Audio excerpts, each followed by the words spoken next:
ফজরের নামাজের পরে একটি দোয়া 100 বার পড়ুন।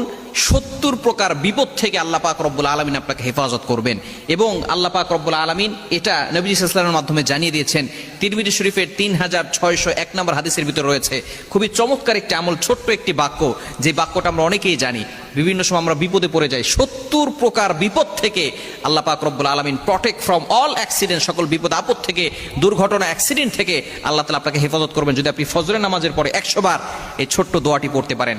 আমরা অনেক সময় অসুস্থ হয়ে পড়ি, অসুস্থ হয়ে গেলে আপনি এই দোয়াটা পড়বেন, আল্লাহ পাক রব্বুল আলামিন সুস্থতার নিয়ামত দান করে দিবেন।